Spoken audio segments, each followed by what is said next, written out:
Okay, I think that should be good. Cool. Okay, so oh, I have to do that. Or else I was gonna say, you gotta pour it in your qualified cup. Yeah. Your unqualified My unqualified cup. Yes. Scared. Go for it. Go big or go home. All right, you're going home. Oh, you totally could have made. Well, not true. It's just like a couple ice cubes. That's great. We love that. We're gonna finish the rest later. I don't know if I love this look set up right here, but being so precariously placed next to your laptop here. Yeah. I'm just thinking about all the other times that I've done this in my life. You would have had a heart attack. Yeah. I've had a few while sitting here. I literally dunked it and didn't make it in the straw. So if I can't make it there, I don't It's think all on video too. It's all on video. It's picture. It's okay. Okay. All right, you've got my undivided attention. Undivided attention. Partially divided. A little bit. Yes. Okay, so just to talk through before we officially start, I'm thinking about calling this Imposter Syndrome. Okay. Do you want to pray for you? Yeah. Okay. Lord, thank you so much for today. Thank you so much for this time that Chris and I got to get together to film this podcast episode. Thank you for just all you do for us, and I pray that we would have a great time. Amen. Cool. You want me to pray too? Did you say you want me to pray? If you want to. Oh, I mean, I can. Lord, thank you for this time together with Emily to catch up and do this show and bless our time together in Jesus' name. Amen. Oh, ready? I'm ready. Welcome to Unqualified. I'm Emily Marks, and I'm with my friend Chris Bowden. We are at Rebel Cafe in Danvers, and I'm very excited. I actually remember to mention the cafe at the beginning of the episode because it's always at the end. It's always good. But they're amazing. They have this Johnny Apple Crisp latte situation that I always get. It's so good. And it's you had to beg for it. You guys still have it? Yes. Please. No, they just checked it. They were like, hey, yeah, we have it. So, that was great. And so I'm very excited about that. So in our unqualified months. So that's fun. Chris doesn't drink coffee, so. I have seltzer here. Yeah. Yes. But you didn't have to know that until I said Tropical lemonade. It's pretty good. That's bougie. Yeah, I like it's bougie. I like it. Yeah. In the unqualified branded mug, by the way. Yes. 100%. So why don't how about you just talk a little bit about who you are and like how we met and like. Yeah, sure. Well, Emily, I've known you for, a while now. I think I met you when you were like 13 or 14. Yeah. And we met on Mississippi mission trips. So those of you, I don't know if your listeners are familiar with it. You probably have other Mississippi people on here, but I think you have. At least I'm going to. Yeah. Probably. Yeah, but I mean, that trip really kind of like gets people comfortable very fast. Yes. And so met Emily back then, met her siblings, her parents, and the whole fam. just kind of had a mutual love for creativity. I'm a video producer by trade. I make films. I make videos for a living. Do you want to take a picture of our setup really quick so that I can post it compared to yours? Sure, I can do that. I mean, honestly, for a setup in a coffee shop with there's like no seats, this is actually pretty good. Yeah. But yeah, I definitely can do that for you. Here you go. Here's Emily's setup. It's I've been doing it for so long, and you don't start with the fancy equipment. That's true. You have to build up, and there's no shame. Honestly, back in the day, if you told me you're doing this on a phone, I would have told you were crazy. But it's just the way it's done now, and they're filming movies on phones. So that's true. Yeah, I mean that's really what I do in a nutshell. I work full time in production and make films on the side and self-fund them and trying to get that going. So I'm working up to being you. Podcast. Your podcast looks and sounds great. It's very professional, and I'm very honored to be a guest on it. So thank you for having me. Thank you. Yeah. Okay, so that's awesome. Now I want to kind of just jump right in because we're talking a lot about like what you do and like your career. So what do you specifically do within film? Because you've done a lot of different stuff. And like, how did you start out? I started out, so I'm a proud college dropout. Nice. It took me a long time to actually be able to admit that to people. It was an insecurity, just not being able to talk about the fact that I didn't have a degree. Yeah. I don't either. Yeah, I mean, yeah, we're the no degree twins. I'll reserve my thoughts on college for another episode. Okay. Just kidding. But Dude, no, I know, right?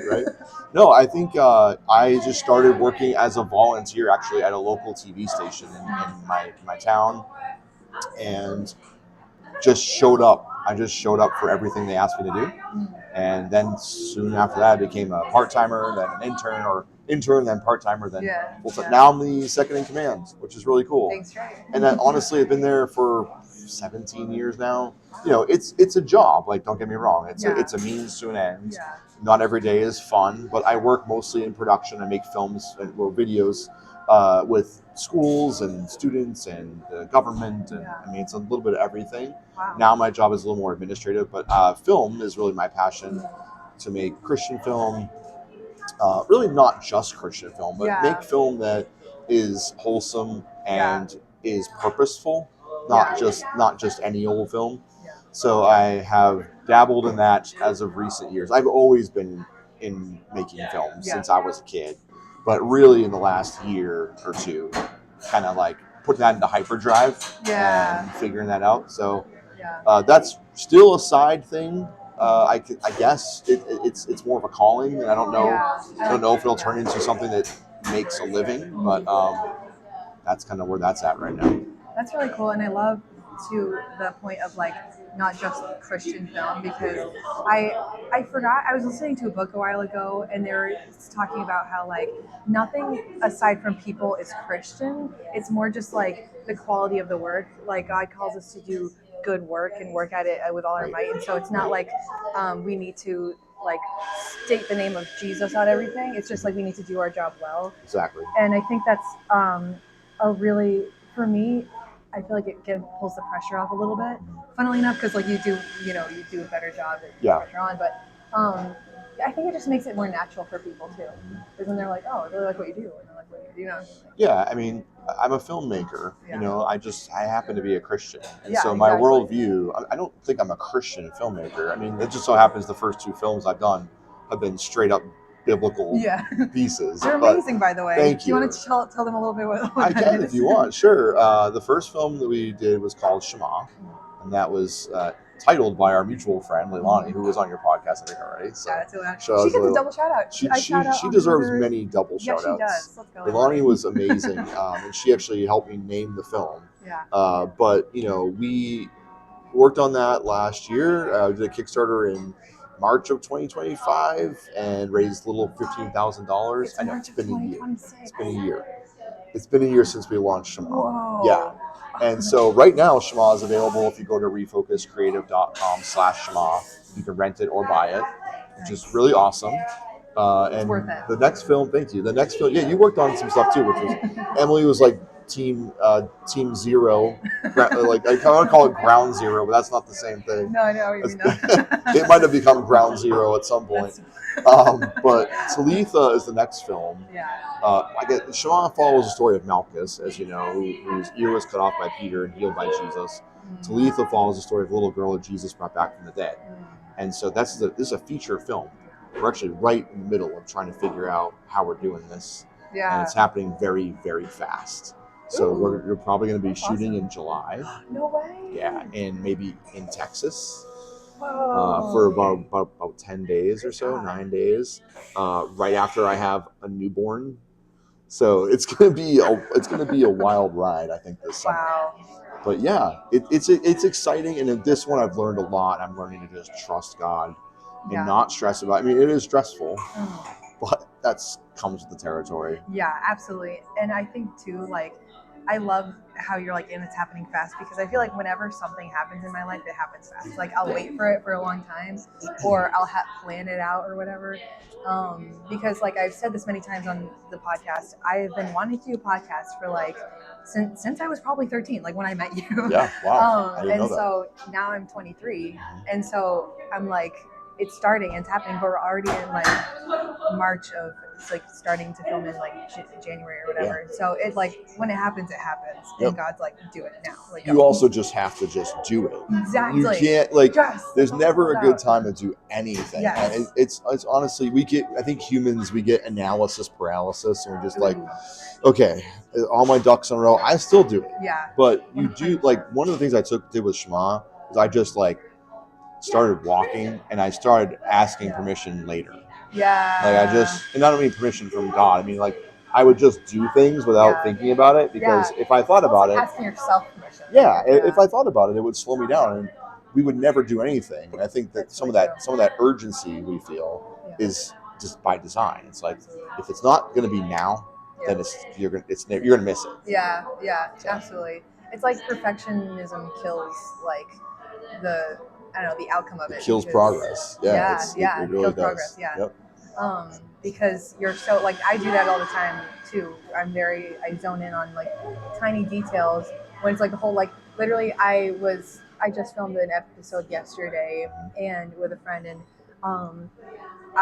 this morning I spent like an hour editing the first 6 minutes of the film. So I don't have a lot of sympathy for you, obviously, as an editor myself. I get it. But it's not even my job. Right. It's not. Well, it actually is. Yeah, it is now. You signed up for it. I did. So, I did. Sorry, not sorry. Yeah. But so that's the thing too. Like I get so nitpicky, which I'm sure you can relate. Like especially with editing, but with other projects as well. Stuff that doesn't have to be nitpicky. Like I'm definitely learning though, and we all learn as we go. I do think that I've come a long way. Like perfectionism is, I think, a good thing for creatives, and we serve a perfect God who creates perfectly, right? And it puts our touch on it in a sense. Like, I do think there's like wisdom in knowing when it's good enough. That's very true too. And discernment. Like you don't just say it's good enough, I don't care. Right. It's good enough for what I'm able to do right now, and I'm okay with that. Yeah. And if it's not okay for anybody else, who cares? Like it's good enough for you. That like I don't know how this is gonna sound, but I'm just gonna talk and see what happens. Yeah. Okay. Buckle up. But when you said that, good enough for what I am able to do right now, and I'm okay with that. Yeah, I thought of like God creating the world, and each day He saw that it was good, and He didn't say it's perfect, which I don't know. I don't know if that is like any. Edit this part out. No, I'm just kidding. No, it's you're right. Yeah. It's good. Yeah. It's not. So it's like us to say, yeah. I mean, I think God's level of perfection is obviously our perfect. It's actually good, and good is perfect in Him. But it's an interesting use of the word. Yeah, I guess that's what I'm like focusing in on, just like the word good instead of the word perfect. Yeah, that's really interesting. It's a very insightful, worth looking into. You never know what you're going to find when you start picking away at something like that. Yeah, you might learn something. You know? So you might learn something. You might learn something. You might not. I don't know. Yes. So what? Okay. Back to your career and your calling. What are some of the highlights that you have really like grew from in it? What are some? Well, let's just start with that, and then we'll like go into others later. Some highlights that I grew from. You think? So it's really, it's hard because in some ways I don't feel like I've really even found that moment yet. Which sounds maybe surprising to hear, but I think really cool. There's a part of me that still feels very unsatisfied with kind of what I've done, and because I think I've always had this abstract vision of like, okay, if I do this, I've made it. Yes. Right? But oh my gosh. But I've really the same thing. Only recently. Who it is, Ellen? Ellen. Oh yeah. She said the same thing. Ellen, she's obviously like done. She's very insightful. Yes. Very like again, she's got a good head on her shoulders to be able to like think through things like that. So it's not surprising. But I think like we're all like very self-aware type of people. Yes. Yes. So I'm just like buttering her up because I know her, but. No, I don't know if there's one defining moment. I think it's really been very recent. Because I can look back at my life and I can see chasing this abstract dream, chasing money, but not for the wrong reasons. Right. We all do it. I think for me, it was like, okay, I had to get to a point where I had to realize that I'm a part of creation. I'm not like it's not like creation then me. It's like I'm a part of creation. I'm a part of the creation story. I'm a part of this plan that God's doing with the world, and I get to be a part of it. Wow. So I'm kind of just like along for the ride. Yeah. He wants me to be involved, but I don't have to, like, I'm enough on my own. I'm enough without having to like achieve anything. I think we just we do measure ourselves to the world standards because there is a harsh reality that, like, in the creative space, if you haven't achieved something, people don't pay attention to you. Yes, yeah. So that's a very real battle, right? Because we want to get there. We want to be able to do, all I want to do is be able to do more films. Yes. Can't do that unless people care. Yes. Wow. If people don't care, you feel like you're not good enough when you don't care. Yeah. When they don't care. So you just have to get to a place where you don't care about the clout, about the fame, about the money, and just trust that God's going to provide it for you. Yeah. And I'm not saying I'm fully there. Sure. I'm just saying that I've come a long way a year from where I used to be. Because honestly, doing a film, and that film not blowing up, that'll teach you that lesson. I mean, we didn't know what was going to happen with Shamar. Yeah. I think I had higher expectations. And the new film, Talitha, may also go nowhere. I don't know. Well, you also never know, like, maybe in a couple months or a year from now or whatever, like, maybe it's going to blow up that. Like, you really never know when it happens. You never know. Ever. Like, you never know. But I just love, like, I just want to focus back in on what you said, like, we're part of creation. Like, that hit me like a ton of bricks. Like, that was insane. I just learned that, really, just doing research and stuff. That's and, like, trying to understand. I've always been obsessed with why am I here? We don't get to choose coming into the world. And so if you wrestle with things that feel pointless, you start to wonder, well, why am I here? I didn't ask for this. That's really. And if I did have a chance to choose, I wouldn't have chosen this. Yeah. Right? Yeah. So for me, being this existential crisis guy, or whatever you want to call it, a nihilist, what do they call it? I've always questioned my place in the world. Where do I fit? Yeah. And I don't, that doesn't mean I need to have I need to matter. It just means, like, I need to understand, why is this happening? Why are these things happening? I don't want to get into that wormhole, but it's not a bad wormhole.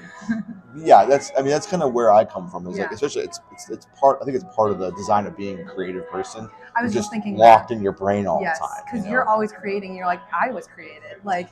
Yeah. Yeah. Well, I also think it's just like I wrestle with. Like, I'm making movies that no one's watching. I don't want to watch my own movies. Why am I making movies if no one's watching them? I saw them.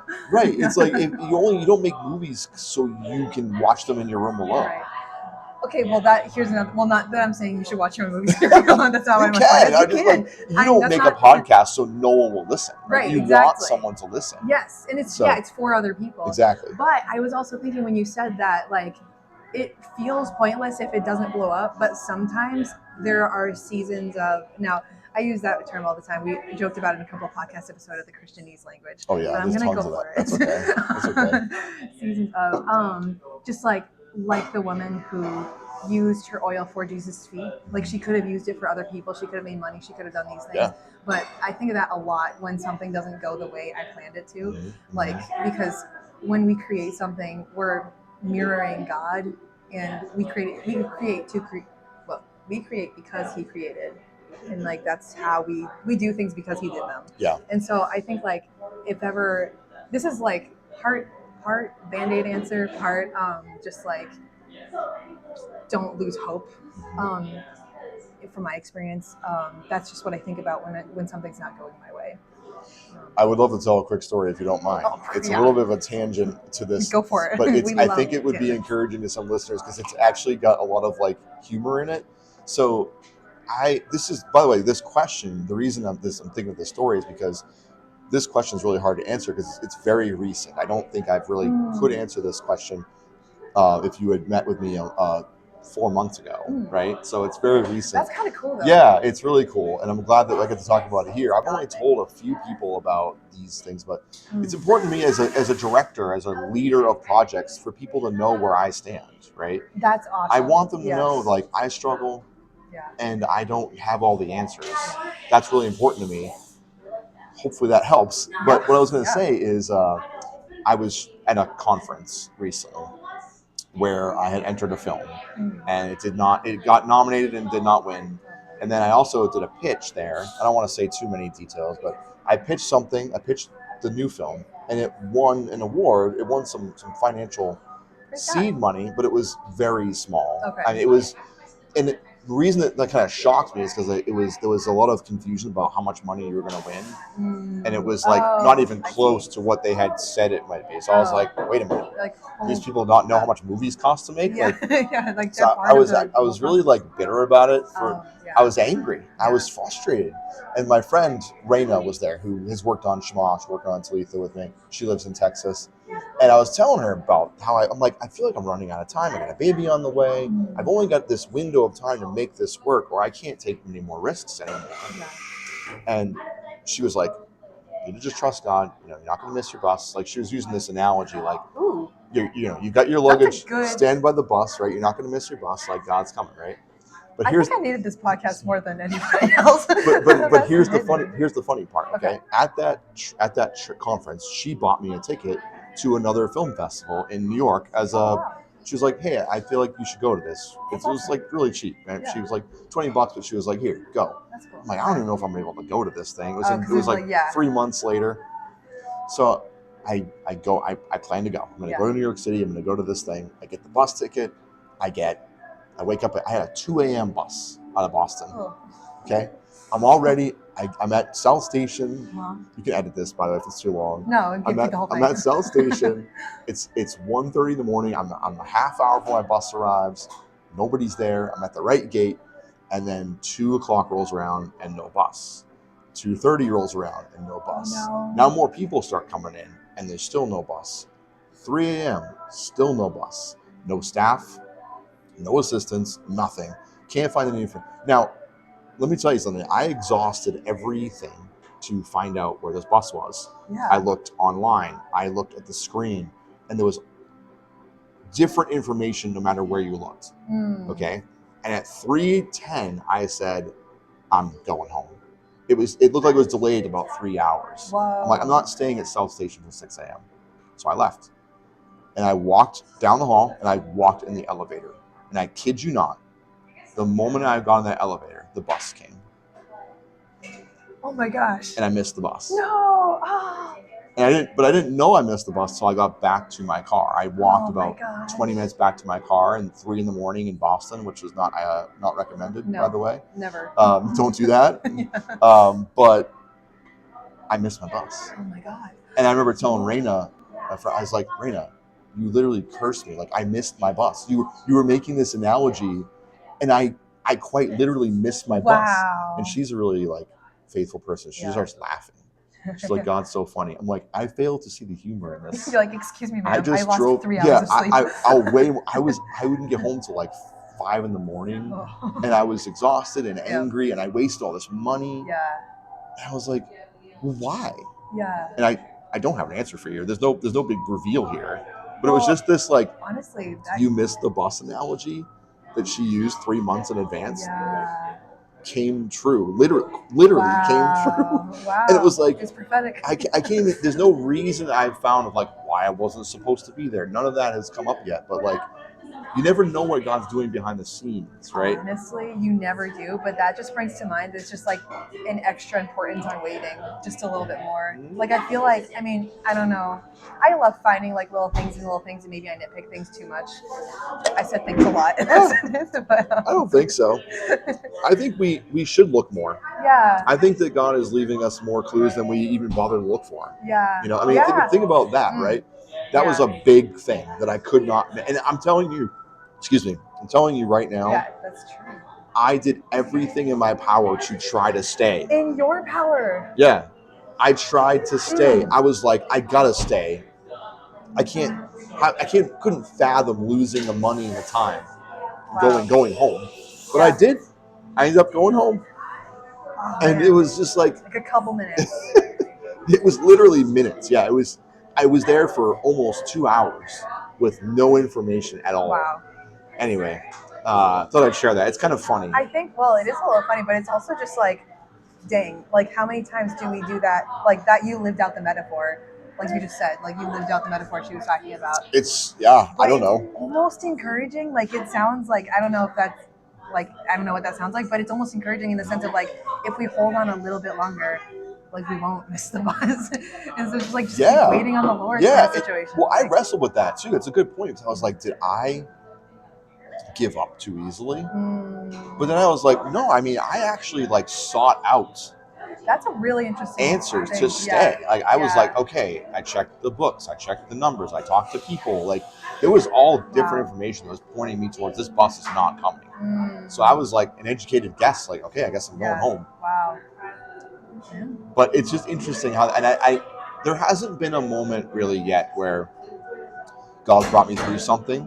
Yeah. And I questioned it at the time, but He has shown me later why. Yeah. So I always have, I have recently developed faith that there will be a reason why. Yeah. In the moment, it's really hard to grasp. There's always a reason why. There's always a reason, and it may not be like, oh, you know, the bus crashed and you weren't there. No, maybe it's something simpler than that, right? Anyway, maybe it's even like, this could be silly, but maybe it's even this podcast. Like, you never know. Like, I mean, obviously that's a lot smaller thing than what you were going through at the moment.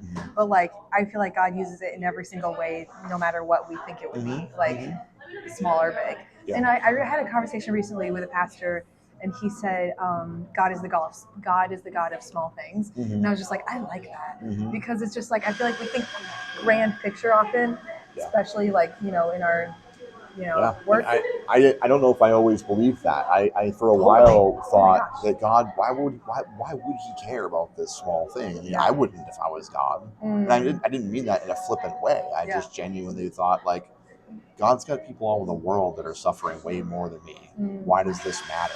That's such a really powerful statement too, because I have gone like through that thought process a lot. Like I have been blessed in so many ways. I feel like people have suffered more than me in so many ways, and like, but I still feel like I'm either coming up short, or I still feel like things aren't going this way, or things like, and I kind of justify myself in a way of like, I should be here because I'm not going through this pain that other people are going through.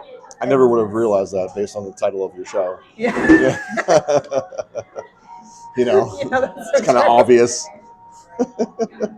Well, now you know. The good news is we're all unqualified for everything we do. Making films, I just do what I feel like I'm gifted in like taught to do, right? Yes.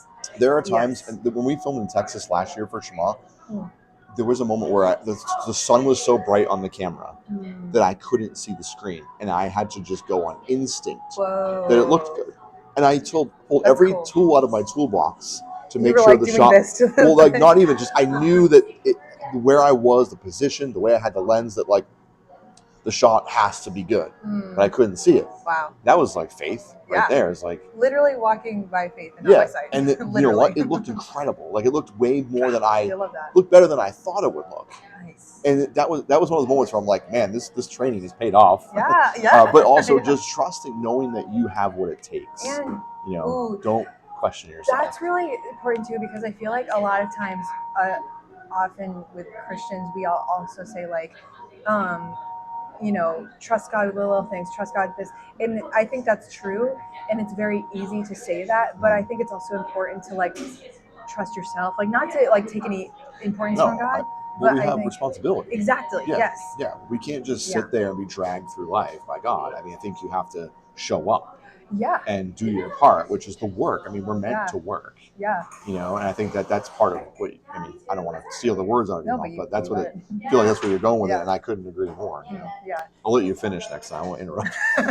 Sorry. It's fine. Sorry. It's like it's a podcast. It's fine. But I was thinking too, because like yesterday I was filming a podcast with my friend Nick, and he mentioned wrestling with God. He was like talking about wrestling with God and like encouraging people to wrestle with God, and like who wins. It's like, well, obviously God wins, but we are like just that much stronger, because our relationship with God is two ways. It's not just like, we're, like you said, it's not just we're being dragged along in life. Like we're given responsibility. We're like, so I think that's, anyway, back to your point, it's a really good point of like trusting yourself in the process too, and like what you know and like the gifts God's given you. Well, He's equipped you with them, so you have to trust yourself. If you doubt yourself, you're doubting what God is doing in you. I think. Yeah. And so totally. Don't doubt yourself, but don't be prideful. That's the balance. I mean, even for me, like I don't.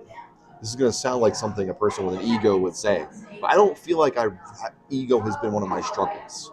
But when you do develop some amount of attention, or when you're in charge of a project, ego creeps in. We all have an ego. Yeah. It's a matter of keeping that at bay and giving the glory to the Lord. And that's something that I always try to do.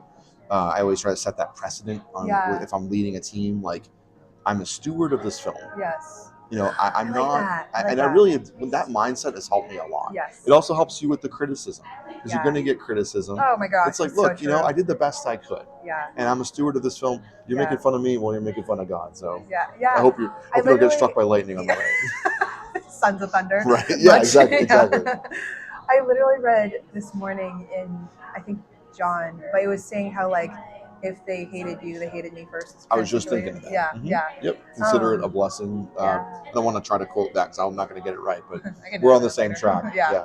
You guys picking up what we're putting down. When you're persecuted, it's like consider it a blessing because they hated him first. That's true. It's like consider it your joy. Yeah. Yes. They're not the same book, but I think that other one's Acts. Book, like a Bible. Yes, the same book. Yes. Yeah, but different. Not different tome. I guess. Different manuscripts. Yeah. Oh my gosh. Yeah, same page, different. Yeah. It sounds allegorical almost. But anyway.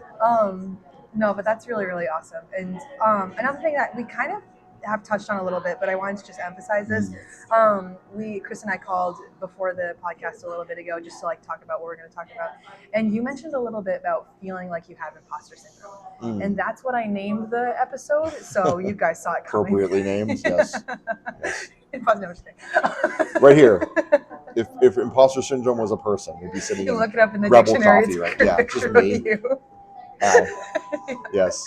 So, do you want to just like unpack that a little bit? Sure. You got 3 hours? I don't know. Let's go. Yeah.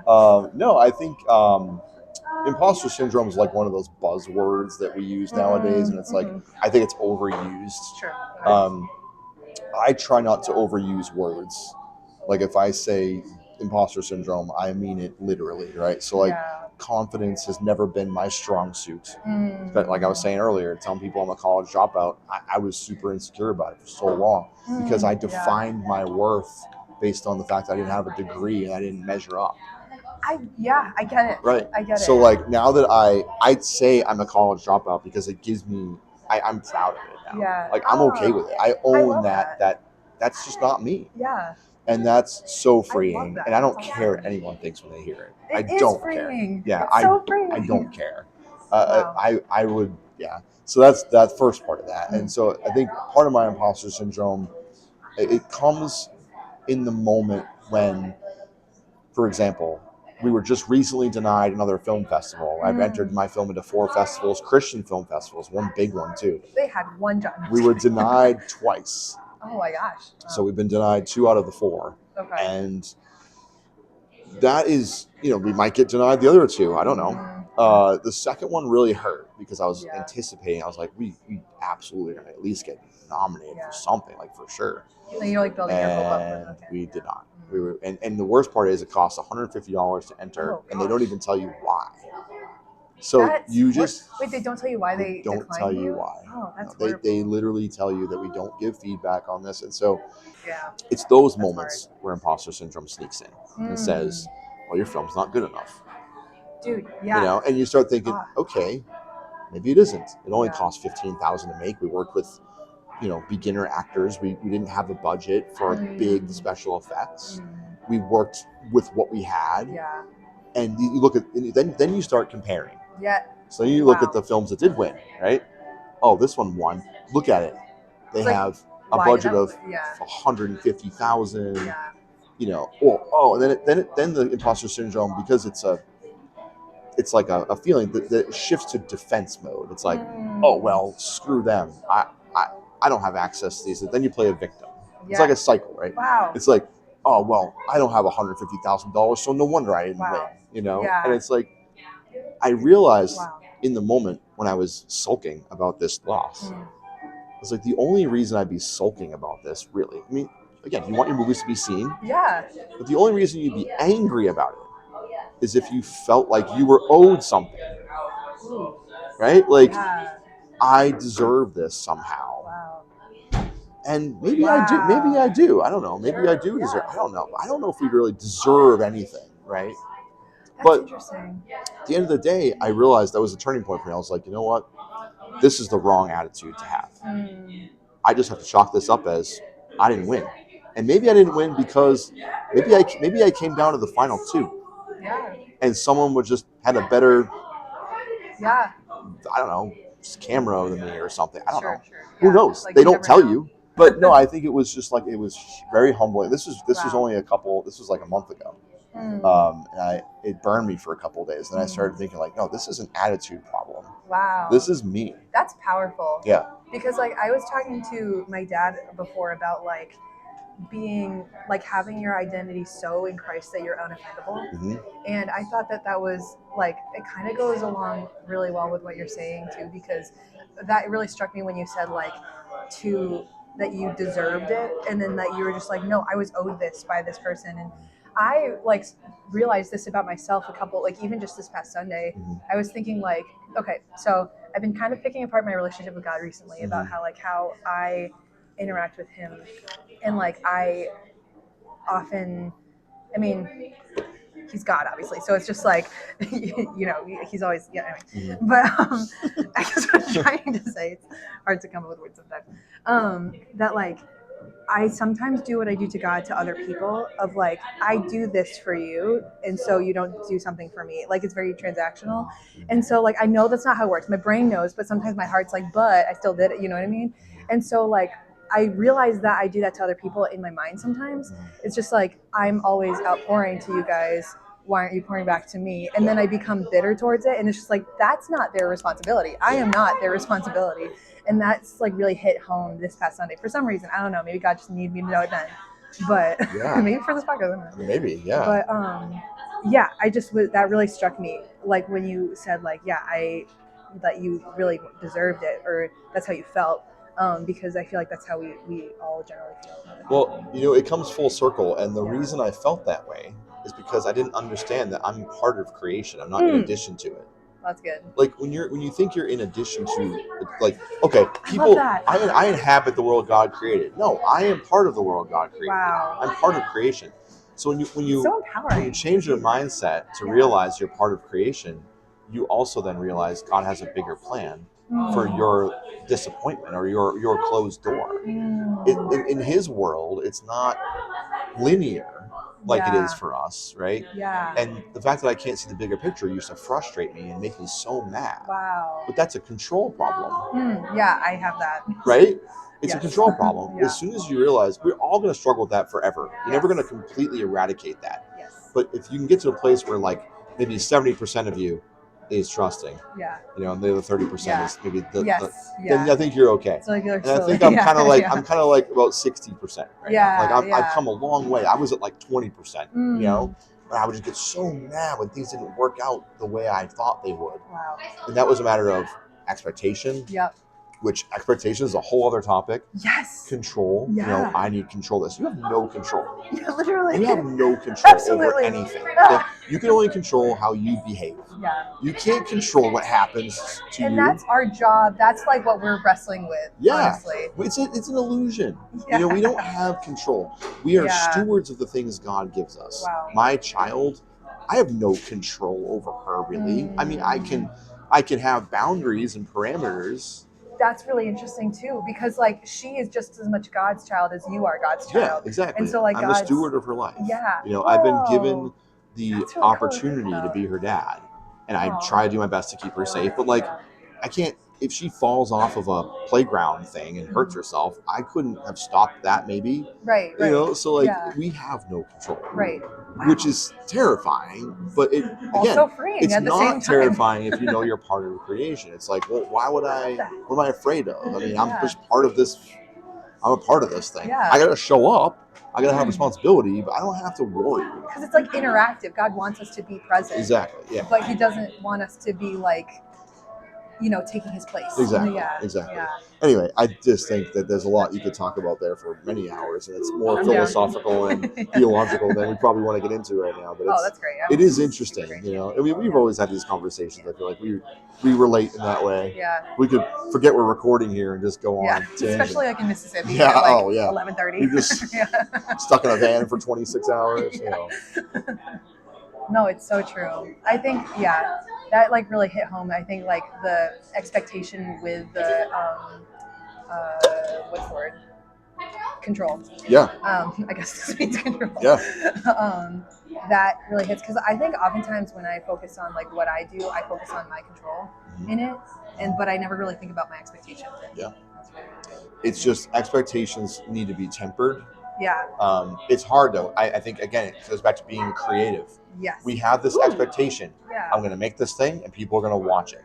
Yeah. And then when you spend hours and hours and hours on this thing, and it gets 4 views, that's the imposter syndrome. The switch goes on.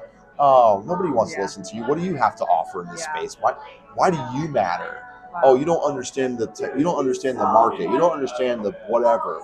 It's all those voices in your head that you just have to shut up and say, I don't care. Yeah. I'm going to keep doing it anyway. Yeah. And then that's how God gets glorified, I think. I heard this really awesome thing recently, and it was saying about how you need to learn how to accept criticism. And it's a twofold meaning here, but it was talking about how, like, if you get not criticism, rejection. Okay. Which is part of the imposter syndrome. When you get rejected, you feel like you're not. But if you get rejected 500 times, okay, but then the one person says, yes, I want you, well, then the 500 rejections did not matter. You got your win. You got your win. Wow. Right? And so, like, rejections is part of the game. Also, that reminds me of, like, I'd rather be rejected than not even try. Because, like, if I didn't even try, like, yes, I could protect myself. From what? Put myself in a bubble you're just from, like, nothing. Yeah, exactly. It's not worth it. Yeah. There's too much to gain from trying. And if you could quit right now on your podcast. I could quit right now on my film, but guess what? If I quit right now, I don't know that tomorrow someone was going to give me a call and offer me a contract. Yeah. Or no, literally. Like, you or your bus. Yeah, my bus finally shows up. Hey, you're the guy who was supposed to be in New York 3 months ago? Hop in. They're watching the podcast. They are. The bus people. My sister is a children's author. She wrote Christian books. Wow. And she's been trying to send them out to influencers, things like that. Yeah. 3 years ago, she sent her books to somebody. And she was just telling me yesterday, this person picked up the books and made a video about them. 3 years later. Dang. So like you never know ever what, and you never know, like, for God, it's not about the instant gratification. It's about the journey along the way. Like, the other thing about being a part of creation is we're learning how to be optimal versions of ourselves, right? And to make it sound like we're androids, but God's giving us this ideal of, here's the best possible life I have for you if you just follow me. Yeah. Like, don't do the other things. Yeah. Just don't. Stay with me, and you'll have the best ideal life possible. Wow. So that's amazing. Yeah. And also, like, even in the journey of that life, like, at the end of it, you wouldn't give up the hard things to replace where you are now. Probably not. No, I don't think so. I mean, the hard things are really hard when you're going through them. And some of them, I mean, I don't know. For me, they have no purpose that I can see at all. Wow. And I think sometimes the world is just senseless. Wow. But God uses everything. Yes. And if we really trust Him, we can get through anything. Yeah. But that requires releasing control. Yes. It requires releasing. I mean, even like imposter syndrome is all about confidence. Yes. But I was like, what is confidence though, right? Like, if my confidence doesn't come from God, right, and it comes from the things I'm doing. Interesting. Well, then when I fail those things, and when they inevitably will fail and they will fall away, that there goes my worth with them. Wow. Right? So if my worth isn't inherently in God, nothing I do will ever satisfy me. Nothing. And this may sound like basic Christianity, but for me, it's like, become very real with the things I've worked on recently, you know? Absolutely. So. And it's also one of those things like you've lived through it, so now you know. Like I feel like a lot of people, like we can say something to somebody. You have to go through it. Till they're blue in the face, or till they're blue in the face. So everybody's blue in the face. You can't teach them until they experience it. You're absolutely right. And that's why it's a journey. That's why we have to stay patient, because that's how we learn it. And that's like why God teaches us the way he does, and that's why he doesn't do instant gratification. God is not in a hurry. Yeah. I mean, he's got nothing but time. Yeah. You know what I mean? Like, literally. And so that's, for me, that was so frustrating. I was like, I'm running out of time. It's like, what does that even mean? Yeah. What am I running out of time for? Who's to say that I can't make it when I'm 50 or 60? Like, why is there... I can't take the movies with me when I die anyway. Like, I only got to rely on what God provides for me. Yeah. I'm probably going off on too many tangents here, but we welcome those here. We welcome tangents. Yeah, imposter syndrome is complicated. You know, it's one of those things where I think it's very normal. And it's not talked about a lot. It's not talked about. It's well, again, it's a buzzword. So people hear imposter syndrome. They're anyone over the age of like 50, just pull your bootstraps up, kid, and suck it up. And I believe that to some extent. Yeah. There's some validation. There's some validation there. But you also have to understand that insecurity is a killer of creativity. But it's also like there's a lot more. It's probably become a buzzword because there's a lot more of it now with like social media and the fact that we have access to everybody's creation. Yeah, we're comparing ourselves to everyone all the time, 24 hours a day. Yeah. Why, in every little nuanced area. And it, like, we take the things we compare from one thing and it melts into us and like goes everywhere, because like I could compare myself to somebody else on like how they look, and I'll be like, oh, I don't feel like I look as good as them, and then I'll just feel bad about myself, and that will affect my creative thing that has nothing to do with how I look about myself. Well, we also don't see their journey. We don't see their struggle. Like, we just see the end result, and we think, oh, they had it easy, or they had whatever access or because privilege. That takes away the... I just totally cut you off. No, you're good. It's your podcast. Let me talk. I talk enough, please. Well, I was just thinking, like, that takes away from... I feel like that's either takes away, or it's the balance of like us judging them, and that's how we compare, versus us being like, I'm proud of you for getting to that point, or something like that. Because I feel like that takes away comparison when we like acknowledge their like efforts. There's a key, I think, to life, and creative life, and that is you must genuinely celebrate other people's success. You can't do it because you can't do it because, like, oh, it's the right thing to do, I'm going to force myself. Because then that's on you again. Yeah, exactly. Wow. You have to say, I'm going to genuinely love when that person succeeds. That's hard because you might not. Yeah. And you have to celebrate other people because, like, we're all in the same. We all have the same like desire. We want to make it to be able to do more, right? So, like, I think that's another key to getting rid of imposter syndrome. It's like, you can't, you've said this before, like, you can't have gratitude and regret in the same mindset. Like, you can only have gratitude present at one time, right? When you're, and you can't, all these other negative things that creep in, there's no space for them when you have gratitude. Yeah, because it's like physically impossible for your brain to like actually dive into that. Yep. Like, but it's a whole thing about the spirit is willing, the flesh is weak. And gratitude is a spiritual thing, and so you have to force it. You have to choose it. Whereas, like, imposter syndrome was a fleshly thing. It just happens. You wake up with it every day. Literally. Yeah. You don't have to try to have confidence issues. They just happen, right? Yeah. So, like, but you have to try to look for the good in the world. And that's not easy to do. It's counterculture. That's very true, because like I didn't even think about how the culture promotes like how much they promote self, seeking things, and like, and not even always to like an evil degree. Sometimes just I don't think that.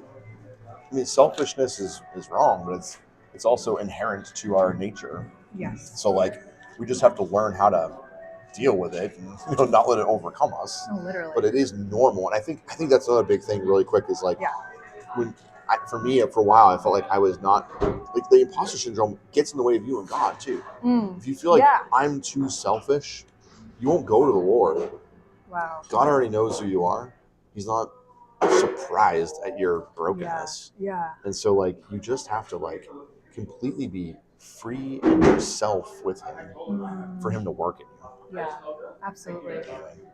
That's really, it's very true. Take it away. The making of a scoundrel. Wow, that's.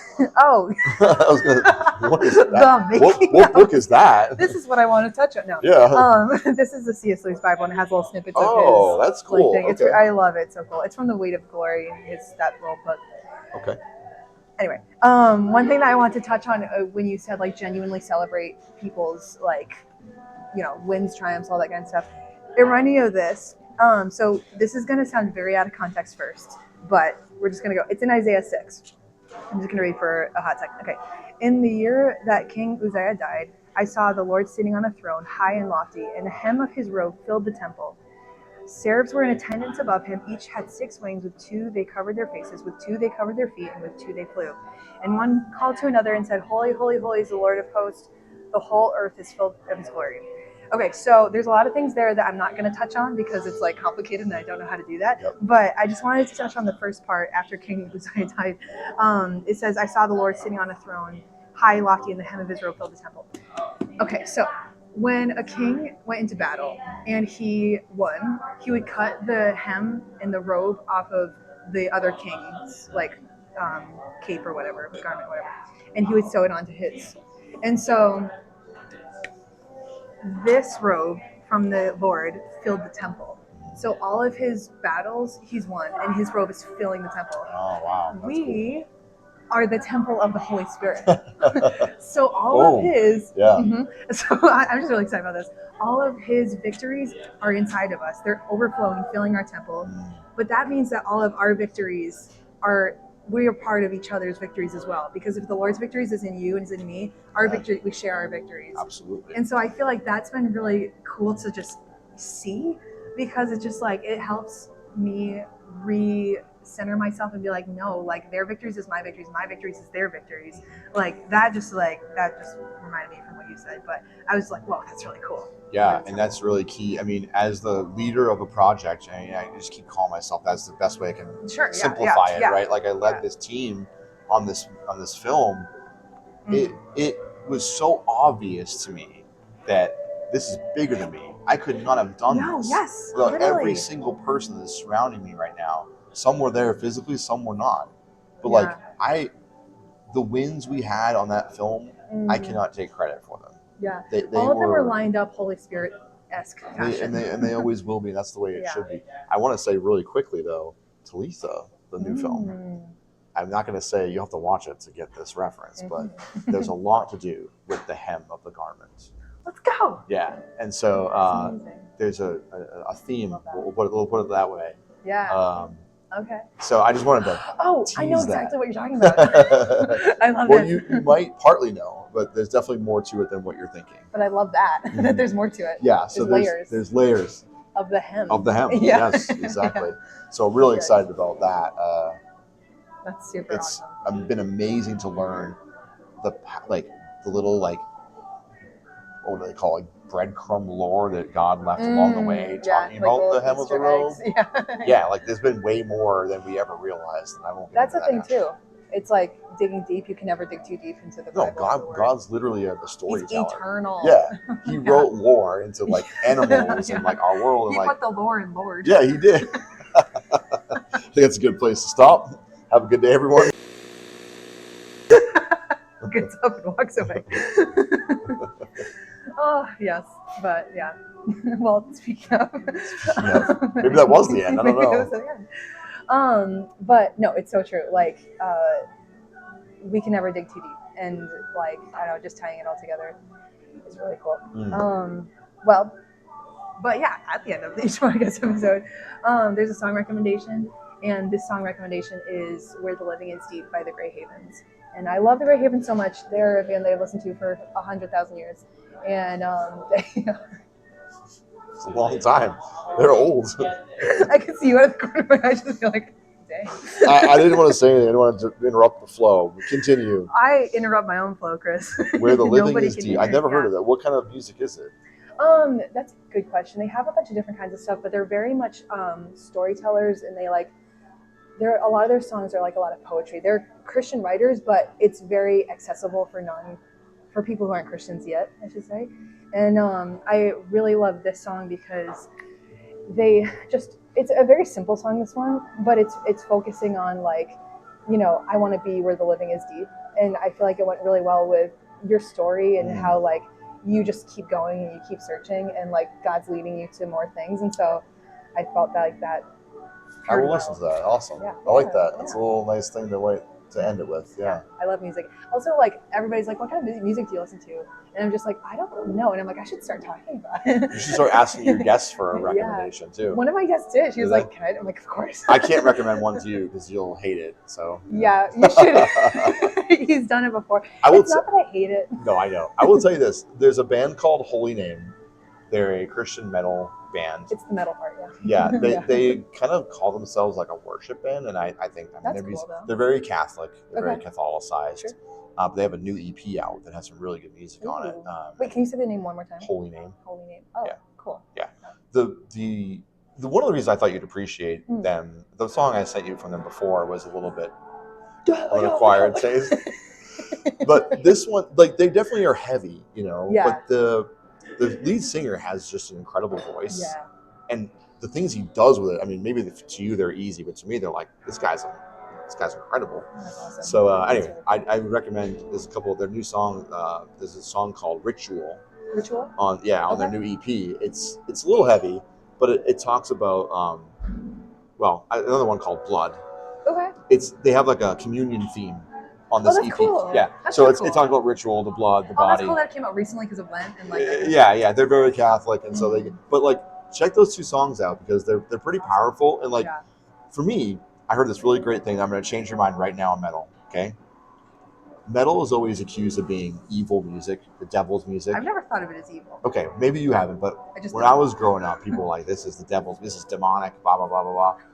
Why are we going to let the devil claim Christian metal? Claim metal, right? That's good. No way. So mic drop. That's boom. So anyway, that's just my pitch for listening to metal. Okay. But it's not for everybody. I get that. It's in the quiet taste. I know Nathan would like that, my brother. Oh, he's into that stuff? Yeah. Very like rocky, like cool. Yeah, recommend it to him. I will. Yeah. Well, anyways, thank you for having me. This is awesome. Thank you for coming on. I'm really glad that we did this, and I hope it was good. It was. It was great. It was a blast. They did too, I'm sure. You might not tell me if it gives you the imposter syndrome, right? You might be like, you'll go home later and be like, that was the worst episode we ever recorded. Chris wouldn't shut up. That's literally the point of a podcast. It's for you to keep talk. Yeah. That's true. See? That's why I look for people. There you go. Yeah.